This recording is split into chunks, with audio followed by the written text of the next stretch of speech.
We're four friends with hot takes on food media. And we're here to review and recap all kinds of food shows in bite-sized seasons. Plus, virtual potlucks, cooking adventures, and food memes. Welcome to Pod Appétit Gourmet Takes. Hi, I'm Amanda. Hey, it's Justine. And it's me, Meg. Welcome back to Pod Appétit Gourmet Takes. This season, we've been covering How to Cook That, a YouTube series with Ann Reardon. Ann Reardon is the creator and host of How to Cook That, the #1 baking series in Australia and #3 in the US. But we're chugging along, choosing various bits of her content through over the years. And yeah, this is our 3rd episode of the series, so I feel like we're like understanding more of like who she is and a bit of her content reach, and I'm enjoying it. But today we are talking about Cake Rescue, from Failed It to Nailed It, from 2019. Don't be confused, because she recently released an episode of this exact same title this year. And the other episode we'll be talking about is Edible Chocolate Art Supplies and 4 Million Subscribers from 2020. But before we get into those episodes, we're gonna talk about what we've been cooking, eating, and getting up to in our kitchens. What have you been getting up to, Meg?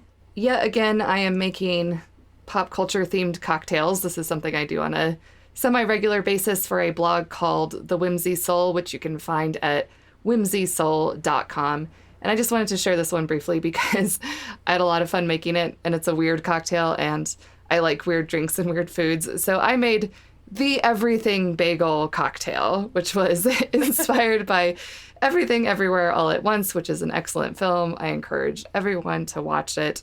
But I don't know how many people are going to drink this cocktail because it's a riff on a buttermilk flip, which is one of those older cocktail recipes that maybe aren't very popular anymore. But my cocktail has buttermilk, bourbon, a raw egg, and a little bit of simple syrup. And to give it that everything bagel finish, the rim of the glass is rimmed with cream cheese and then everything bagel seasoning. So it's like a savory cocktail. I don't know. I quite liked it. I'm sorry, you lost me there when you rimmed with the cream cheese. You have to have cream cheese somewhere. Yeah, you made me more intrigued. I was like, a rim of cream cheese? I've never even thought about a savory drink. I was trying to think of how to get cream cheese in the drink itself, but it just seemed like it would come out very lumpy unless you really did a lot to emulsify it. So I'm like, well, buttermilk is kind of evoking that cream cheese flavor, and then we can just put a little bit of cream cheese on the rim. So I think it turned out well. Nice. Yeah, I love that movie, though. Great movie. Yes, it's my favorite movie of 2022 so far. Absolutely. What about you, Amanda? What have you been up to?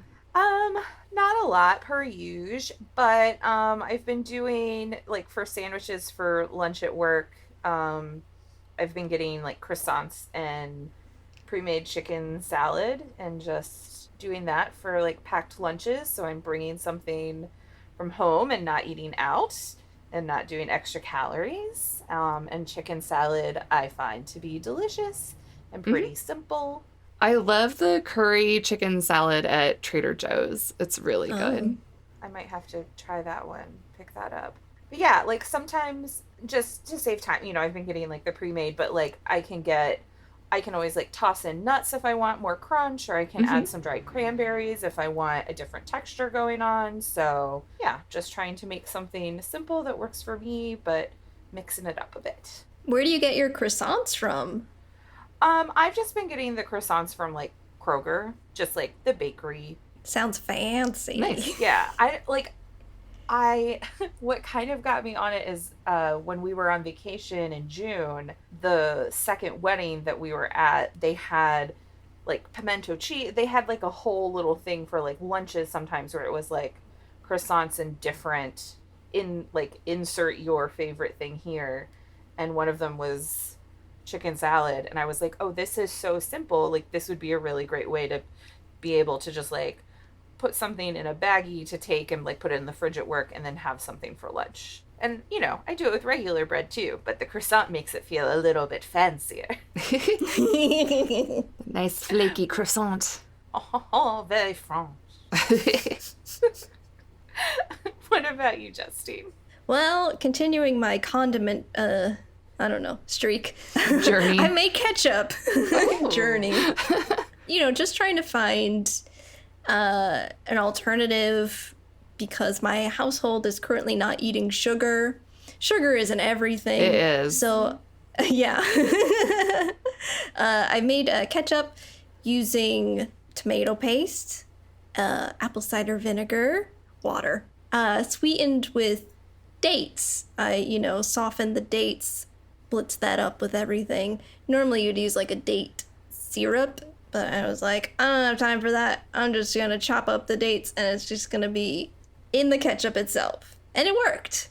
And so I baked some sweet potato fries. I cut the sweet potato into fries and baked them, add some garlic, onion seasonings.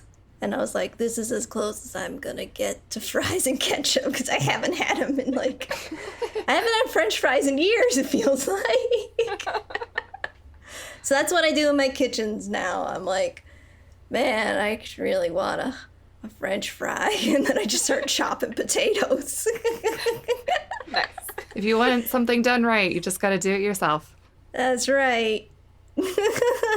That's basically me. It was like I made potato salad again, but I'm just making the same because I still had a bunch of that homemade mayonnaise left over, and I love a potato salad, so I'm just eating potatoes and condiments. I know, but they're healthier because they're made from scratch with herbs and things, fresh things. There's vegetables in it. There's vegetable. I know. I've had a potato week. Okay, it's been a lazy week. Sometimes it just do be like that. Sometimes it do. All right, so we're gonna get on over to how to cook that. First up, cake rescue from failed it to nailed it from 2019. If you've ever been in tears over a cake fail, this video is for you. Taking Amanda. 3 viral... Damn, called out so soon. Like, I thought it was gonna happen, but that was like instant. I'm sorry. Okay, continue. Whew. Taking 3 viral cake fails and showing you how to rescue the cake and make it look amazing. Hi, I'm Ann Reardon. How to Cook That is my YouTube channel. It's filled with crazy sweet creations made just for you. Today I'm looking at 3 common cake mistakes: frosting it while it's still warm, all the frosting dripping off, and the cake falling over. Let me show you some easy solutions to make your cake look amazing again.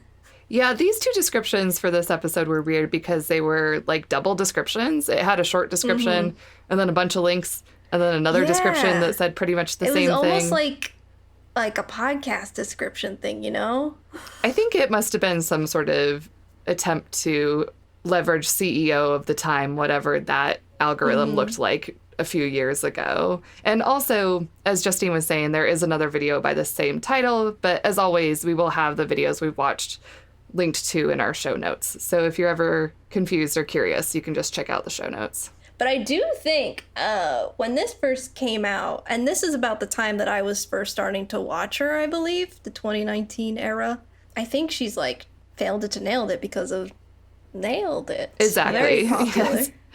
She really looks for those keywords, for sure. Mm-hmm.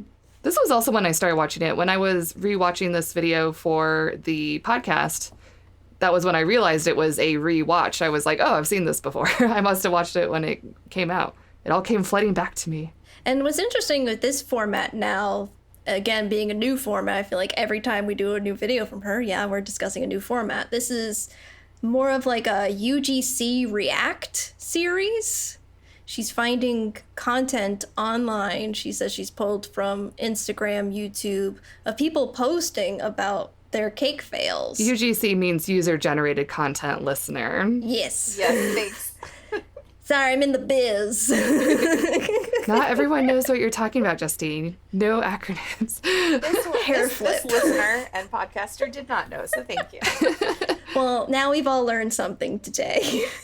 And I mean, and it's good, and it's something that, like, we've also done, sometimes with our content, is literally get the audience involved by making them the star of the show. People love to hear about themselves, myself included. It's a smart way to get people to watch or listen. But yeah, so basically she takes some cakes that have been failed. The first one she did was what I call the Great British Bake Off fail, is just frosting your cake while it's too warm, which usually happens just when, you know, you're running short on time. But of course, then the heat of the cake makes the frosting all runny and drippy. And instead of a nicely frosted cake, you get kind of a lightly glazed cake. So her solution was she made a chocolate collar, essentially, out of chocolate shards. So she put these shards around the cake, and it almost made a little bit of a basket or a rim. So the shards go up above the top of the cake. She secures them with a pretty ribbon, and then on the top of the cake, she adds some fresh fruit, and she also suggests, or you could add flowers or candy. So this is how she takes this from failed it to nailed it. She's basically hiding how ugly the cake is. Yes, which, you know, it's effective. It is. I was kind of surprised. When she was making the chocolate shards, I was like, oh, is she gonna, like, I was trying to think, like, is she gonna mosaic that? Like, what's going on? Then I was like, oh, okay, no, that makes a lot of sense. I have to say, as someone who is the less skilled person, I really enjoyed this video. The creative ways without having to, like, temper chocolate or, like, do a ton. I feel like she was definitely understanding the audience on this, maybe people who are not as baking savvy as, like, some of her previous videos, you know, like a wedding cake from the 18th century or whatever. Like, clearly this is more user accessible, I think, as far as, like, home cooks who have had an accident of some sort and need to rehab for an event. Yeah, I mean, explicitly she said use compound chocolate because you don't need to temper that kind of chocolate. Yeah, she definitely has her audience's skill level in mind, because some of these cake fails she shows, my mind is just completely boggled. I'm like, how does one mess up a cake that badly? But so then the solutions are, like you said, Amanda, easy solutions. Put some chocolate frosting on it, put some crumbled Oreos on top of that, and then distract with a little children's toy. And no one will notice or care. Yeah, that second one that you're talking about, the sliding cake, she was just like, just rip it up, cover it in frosting, bam, now it's a dirt mound. Oreos. At first I was like, oh, is she gonna try to show how you can, like, write it? And then I was like, oh man, just tearing up cake, I can do that. She did offer an alternate solution, and I think she really glossed over it, even though, in my opinion, this would be the better and easier solution. She said the cake slides off because, once again, it was too warm, so the icing between the layers melts and then the cake slides off. And she's like, and you can just put your cake in the fridge and let it cool and then put it back together when it's all cool and frost it again. And I'm like, yes, do that. Don't demolish your cake and then just cover it with an inch of frosting. There was a lot of frosting in these, especially that last one where she's just like, fill a bowl with frosting and put some cake in it. I do feel like for the second two, they also seem to be very specifically, like, kid-themed cakes. So I think the idea of lots of frosting is not going to make a child upset. Like, my brother, whenever we had any cake, he would eat all the frosting out and leave the cake behind. So ew. Sorry. He just, to this day, he's like, I just don't like cake that much. So, but yeah, like, if it was layers, he'd, like, eat the layer, like, the frosting part out of the layer. Look, I can't help it. He was, like, 5 and weird. It was the 90s, man. And I guess that's something I appreciated, because it seemed like part of that was taken from what the quote-unquote, like, fails were, but yeah, like, she was taking inspiration from, like, especially, like, the My Little Pony one. She's like, okay, so let's do a My Little Pony themed one. Yeah. And I also think that a lot of times, if you are having one of those sort of fails, because if the cakes aren't cool, or usually it's a time constraint thing because you're trying to get something ready for a specific time. So I liked that the way that she problem solved were also simple and easy so that you could still have something presentable that didn't take a lot of time to fix. Because like you said, Meg, I do think, yeah, you could just go ahead and cool them down and then fix it. But if you've got an hour until the kids start showing up, you have to come up with a different solution.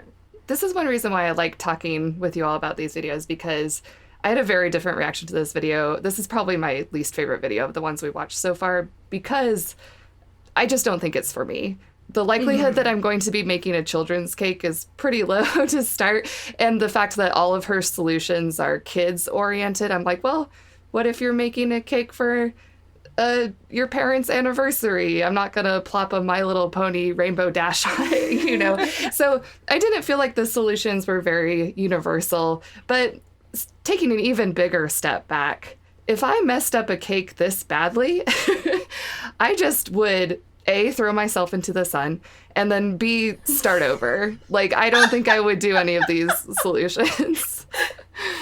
Except for the first one. I did like the shards around the cake. I thought that looked simple.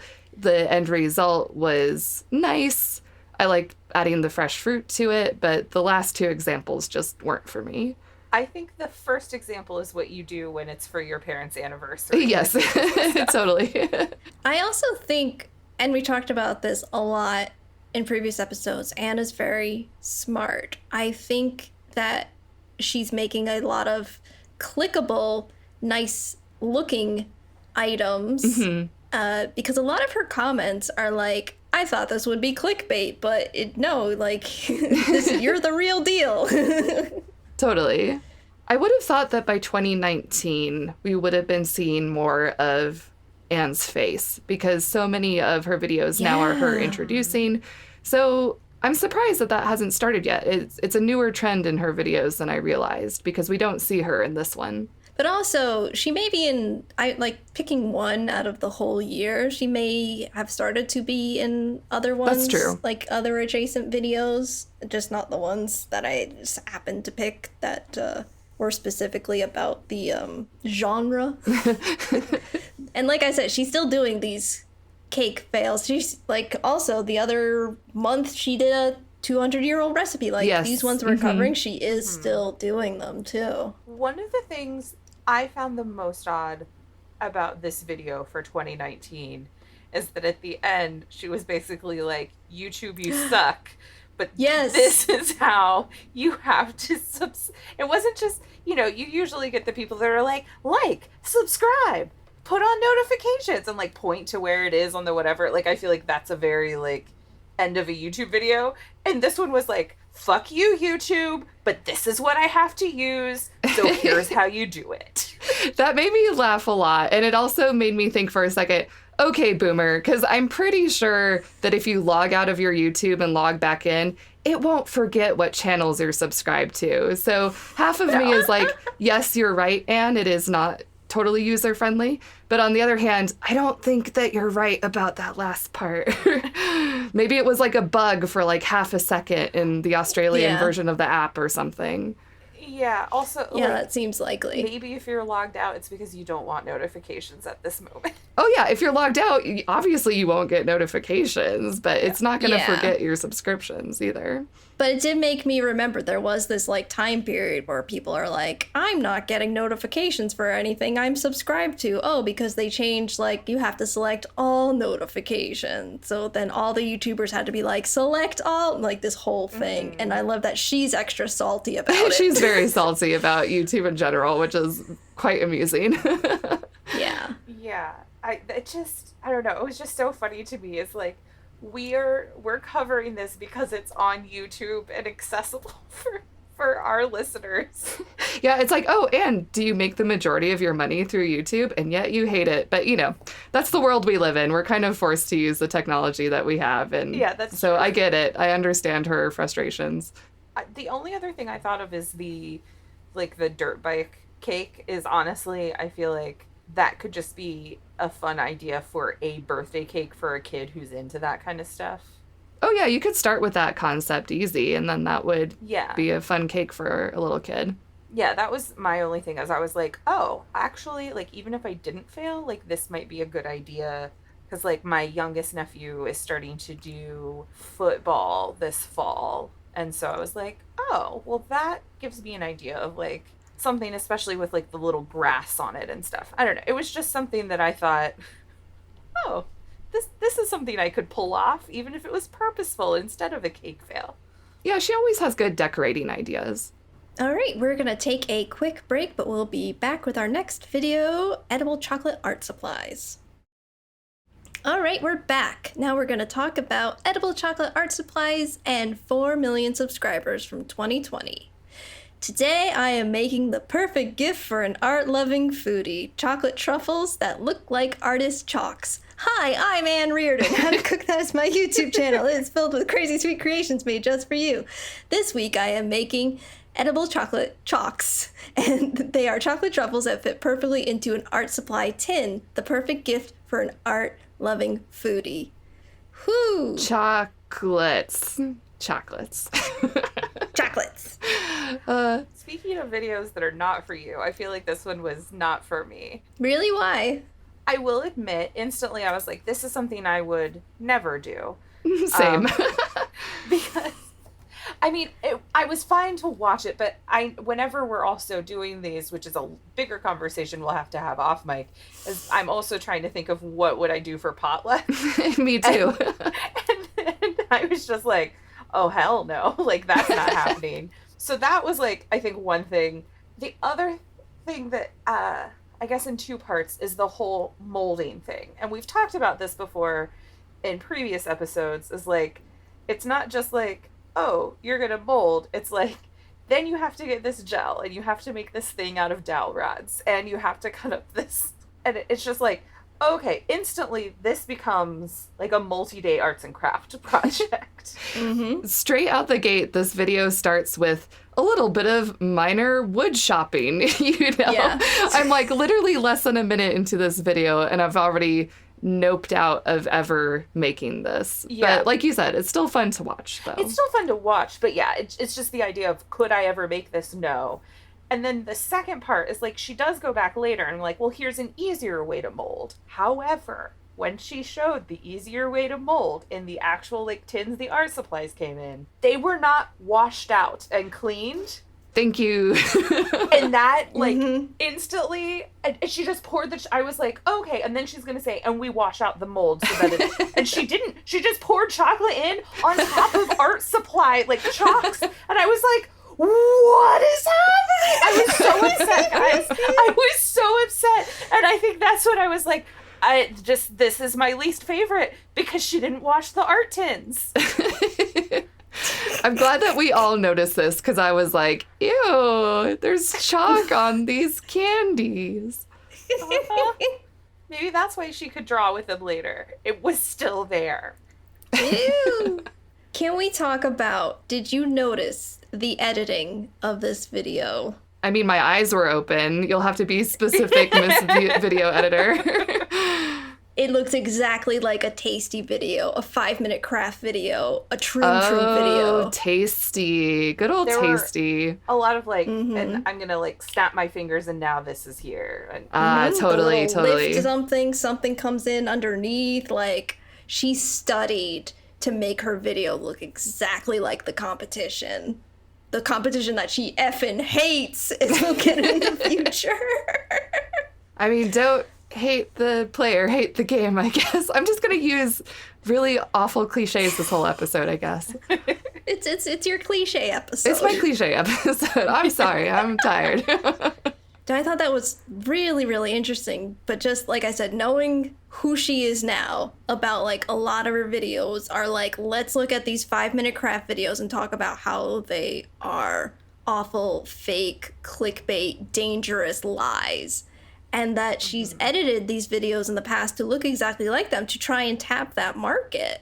I'm not saying anything that's bad against her, but I'm just like, it's so interesting, this evolution. I mean, it's very smart. She knows what people are clicking on. She knows what's popular at the time. She has some sort of sense of what the YouTube algorithm prioritizes. So, yeah, there's a reason for why she does all this. I guess maybe we can talk about in our digest episode whether we think this is the best approach or not to just sort of ape what other people are doing, or whether maybe she should have struck out on her own a bit more. I do tend to like her videos that are just hers more, that aren't necessarily writing a trend. As far as I know, those ancient recipes were kind of her own idea to a certain degree. I don't know. I could be wrong about that, but I can't say I've seen other videos like that except for, say, ancient recipes with Sola, but that came long after Anne was doing this. Right, yeah. But overall, I thought the video was pretty short and simple. I thought, having read the title, that it was her 4 million subscriber episode, that it was going to be like this huge big celebration.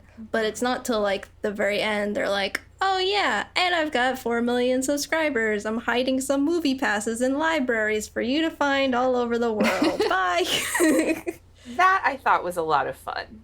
I think was my favorite part of the video, is like people going and hiding gift cards in books at libraries. Well, did you guys notice that, I didn't know this, but apparently her husband Dave is a novelist, and one of the books that they hid the gift cards in was his novel. And I didn't know this until watching this video, because I was like, oh, The Deep Enders by Dave Reardon? Surely that must be our Dave Reardon. And it is. He wrote a YA action-adventure novel set during World War II. So it was a little bit of ninja advertising marketing for Dave's novel.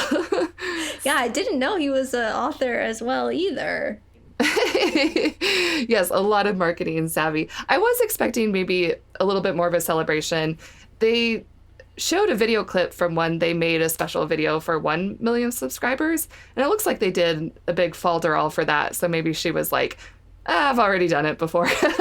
I'll just use this content I already have. Yeah, and I will say she had been making chocolate videos for like a while, since we had started like covering her back in 2015. She had like her cake decorating and like her lots of different chocolate skill videos. So chocolate is definitely one of her mainstays as a topic that she does. But this one, I agree with you all, it felt a little flat to me. Yeah, these two videos that we're talking about, these have been the least successful for me so far. The artist chalks or pastels or whatever you want to call them, the end result looked cute, it looked pretty, but compared to other is it a cake type cakes, like the makeup bag was very impressive. You looked at that and you're like, oh, is that a cake? Is it a real makeup bag? What techniques did she use? So that end result was a lot more impressive to me. This one was like, yeah, they do look like chalks, but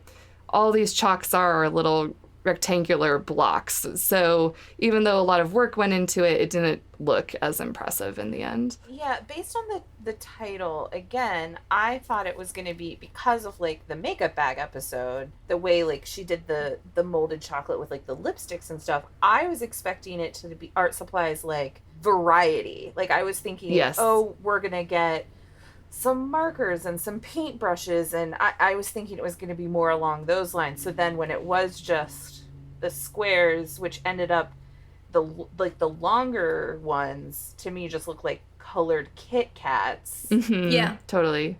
It was a little disappointing, I guess, just because, and I know we're just doing a sampling, but it's like we have seen in the sampling that we've done that she has some crazy awesome chocolate skills. And this just seemed a little simple compared to that.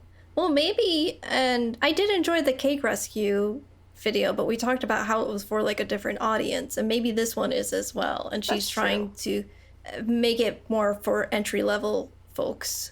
I was also thinking she, at this point in her video career, had 4 million subscribers. She has even more now. And when you reach that many people, maybe there are enough artists out there that this really speaks to a lot of people. I do think this is a very cute idea if you have someone artsy in your life or if you're an artist yourself. But I'm also wondering, like, well, is that too niche or is it not too niche when you have 10 million followers, you know? But on the side of, like, would we make this? We've all already said right away, we were like, nope, I'm never making this. And on the taste end, I'm sure it tastes good. But it's also, it's a lot of melted white chocolate. It's probably not that exciting. And from an entertaining viewership perspective, It's okay. I think that she's done better than this video. I will say, yeah, there were some interesting techniques of how she got the various flavors of everything. I think just the end product was a little boring for me. Yeah, totally. Yeah, I found the making of the fillings a little more interesting than like the shaping of the chocolate and stuff itself. I did like the idea though at the end, like I know I mentioned it before, but that she could take it and like draw on a paper with That was like, cute, yeah. That is pretty cool that it is, yes, it is edible, but you can technically use it as an art supply. It's just going to melt all over your fingers. I was tickled to learn that brand of licorice in Australia is called humbugs. I thought that was cute. Cute. All right, that's everything that's on our menu. Time to shimmy on over, bring it back to shimmy, to our back burner. Yeah, look at all those shimmies.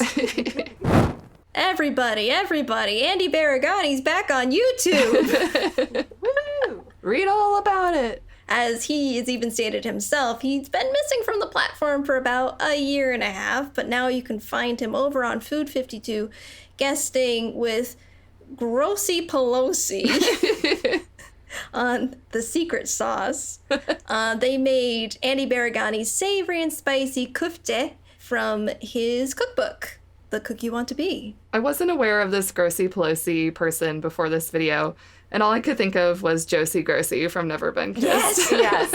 Yes! God, we're old. Yeah, 80s, 90s kids. Well, as I told you guys earlier, I didn't get a chance to watch the whole video, but instantly, as soon as like just Andy started talking about food, I was like, oh, I've missed you. Like, I just... Yes. Like, my heart just like swelled a little bit. It's like, it's so nice to like see and hear him. There had been like another internet thing that he was kind of a tertiary character in this past week, where he was on, I think it was the Today Show, and he was like doing a cooking presentation, and the two co-hosts were like pushing each other. Jenna Bush, did you guys see this? It was like a whole thing. People were like, Jenna Bush is like getting into that guy's space, and then the guy came out and was like, no, I was pushing her away because I was trying to flirt with Andy. Okay. But I, like, my mom had, like, sent me all this stuff, and I was like, yeah, I don't know who those people are, but that's Andy Baraghani, and I'm really glad he's doing something. I felt very similarly. I didn't expect this video to make me as happy as it did, but seeing Andy again, I was like, oh, yeah, he always had a really nice, affable personality, and his recipes are great, and even though I wouldn't make this particular recipe since it has pretty much all beef, it was nice to just hear him talk about food again. Yeah, it seemed like no time had passed the way he was able to, open up the camera, give instruction easily. It just, yeah, he hasn't lost anything from the year and a half since he was, on the channel that we shall not name. He's a natural, guys. Although I will say that watching this video just made me want to see Andy and Molly interact again sometime, which I know you got to see them at the book signing, Justine. I did. But I would love to see more of that sometime in the future. Yes, they should definitely do that because they still have it. But when I saw them too, they hadn't seen each other in a while either. Mm-hmm. So, yeah, maybe they'll do that somewhere. Since they're back together again, everybody's talking, releasing cookbooks.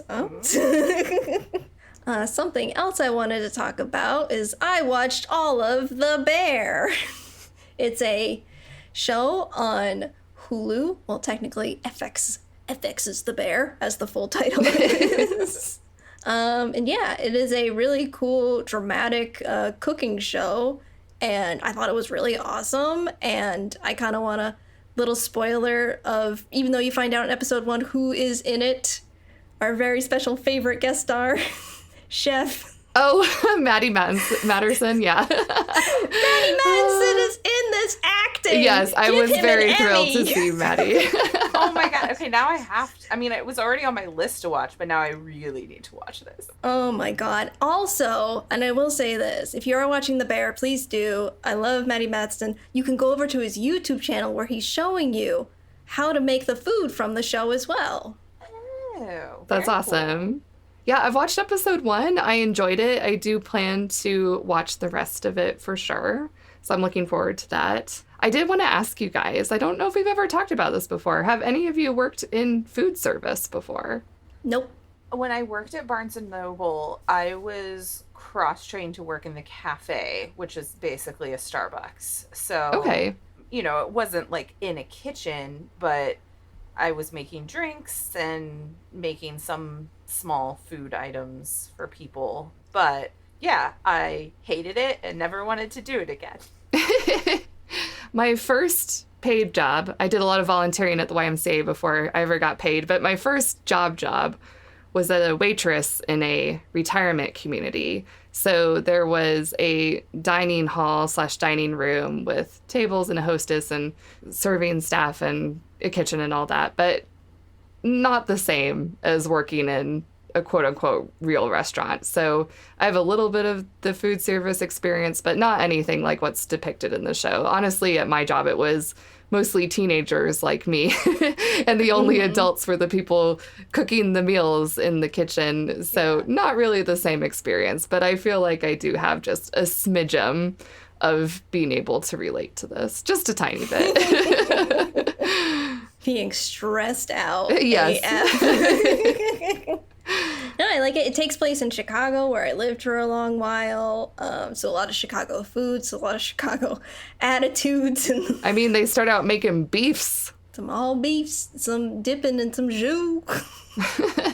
Now I want some Portillo's. Yeah, right? Yeah. I was like, that Portillo's chocolate cake. Oh my God. I highly recommend the show. Please watch it. Like, it's good. It's good. All right, moving on over to our shout outs as we wrap this episode up. I always want to thank Mary, Meg's mom, for always commenting on our treats on Instagram. She's always got something to say, and that's nice. Thank you, Mom. Shout out to Ravenel, who responded to Meg's fruit pizza with pineapple on pizza for the win. I think everyone can agree that pineapple on a cookie pizza is acceptable. Shh, don't call it cookie. Yeah. Call it fruit. It sounds it's better marketing that way. All right, thank you everyone for getting in touch with us on social media. Don't forget, you can check out our merch at podappetit.threadless.com. We got shirts, we got mugs, we got everything. Next week on the podcast, we are watching 2 more videos from Ann Reardon, debunking viral TikTok videos from 2021, and testing kitchen gadgets from Wish from this year. Man, these sound like current YouTube videos. These are also 2 of my favorite types of her videos. I think they're pretty fun to watch, so I'm looking forward to it. I hope you all Very are excited. too. All right, thanks for joining us. See you later. Bye. Bye. Thanks for listening to Pod Appétit Gourmet Takes. We'd love to hear from you, so find us on Twitter and Instagram at pod_appétit. And on Facebook at Pod Appétit Podcast. You can also email us at podappetitpodcast@gmail.com and find all of our episodes on our website, podappetitpodcast.com.